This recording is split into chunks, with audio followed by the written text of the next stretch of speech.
you follow that? I don't. I was just thinking I should have went first.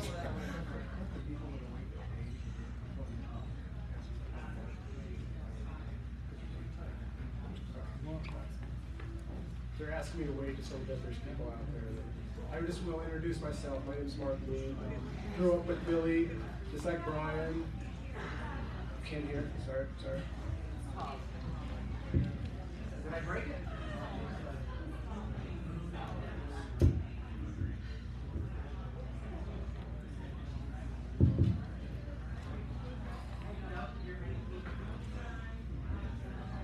So anyway, I was at the pub with Brian last night. He was telling some stories.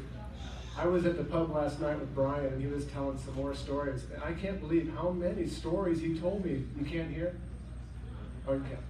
How many stories he told me that I had never heard of. And I was sitting there with my mouth open going, really? You guys did that? So I wish I would have went first, because he did such a great job telling stories. But for me, a couple weeks ago, maybe 3 or 4 weeks ago, Mike Russian, he's part of this 1977 graduate class, and we were talking about Billy, and he said something really profound. He said, you know, we hear so many stories about Billy and how he touched so many people's lives, but who are these people and what are their stories? You know, he said, how are we going to keep this legacy alive? And I thought that is so true. I mean, I would love to hear some of the stories that you people have, because like with Brian, I've been around here my whole life, stories I'd never heard of before. So how exciting that is.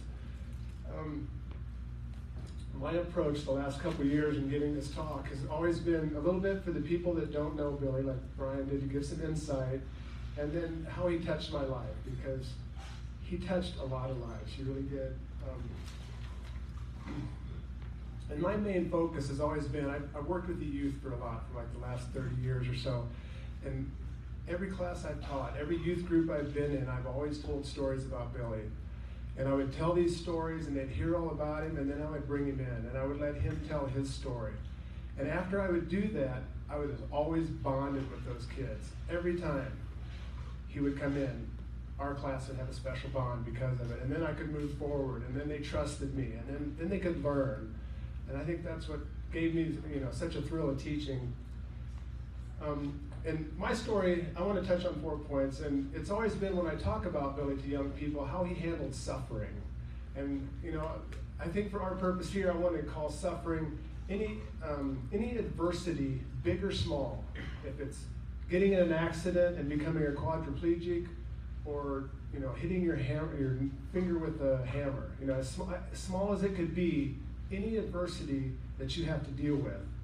And that's what we're talking about here when I talk about Billy's suffering. And the thing that Billy taught me is you can experience adversity and suffering and still have joy and peace and contentment, and you can still touch people's lives. That's what he taught me. If we're going to talk about Billy, we got to start with Mary, his mom. And it was such a great relationship. I can't begin to explain to you the relationship these two had. They were together all the time, you know, day and night. She took care of him. The way she took care of him back in the old days, how she would move him from his wheelchair to the bed, it was incredible. I mean, I would try to do it, and he'd be slipping off the bed, and she would just, boom, he would be in bed. It was just amazing what she was able to do. You know, in this relationship they had, he was, you know, he'd go in, and she would be in the kitchen cooking. He would be in there helping her, maybe separating beans or doing something. Whatever he could do, he would be in there helping. You know, every morning they prayed together. Every night they prayed together before they went to sleep. If we're going to talk about Billy, we have to talk about his relationship with his mom, but not only his mom, but his family, his brothers and sisters, how close they are, how they looked out for him. They were never jealous about any of the attention he got. It was just an amazing thing to see. And not only his brothers and sisters, but cousins and aunts and uncles. I mean, it was just amazing. And then also, you know, the friends that would drop by. And Billy, he would talk, well, I'm jumping ahead of myself. And then also, Brian mentioned about the community.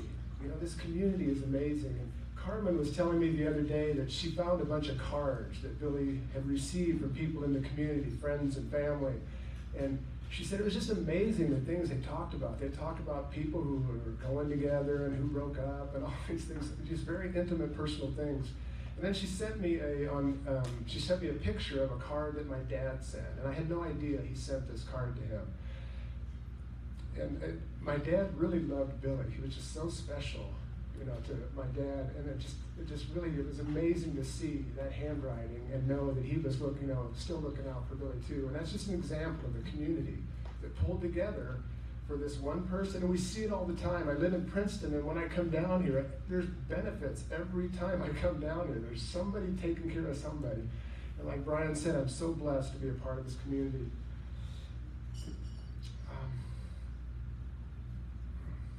So what I want to do is share 4 defining moments of how Billy changed my life. And the first one was when he was in the hospital.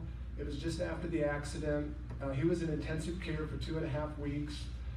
And we got to go see him when he was in intensive care. And after the accident, I couldn't come to grips that he would never walk again. I just couldn't do it. It was so far beyond me that my best friend was never going to walk again. And so I was terrified, absolutely terrified to go in and see him, because what do you say? We're 16, 17 years old. What do you say to your best friend that just had his neck broken? It was just so difficult for all of us. And so as I'm going in there, like I said, I don't know if I was the first or who went or what he said to them, but I know that when I went in there, he looked at me and he's in the traction. He's got these bolts in his head. He had a tracheotomy, so he had this thing in his neck. We're 16, we're looking at him, and like I said, I didn't know what I was going to say, and I walk in there right away. He started talking about me. Hey, I heard you got your license. How's things going? How's football? He just started asking me all these questions.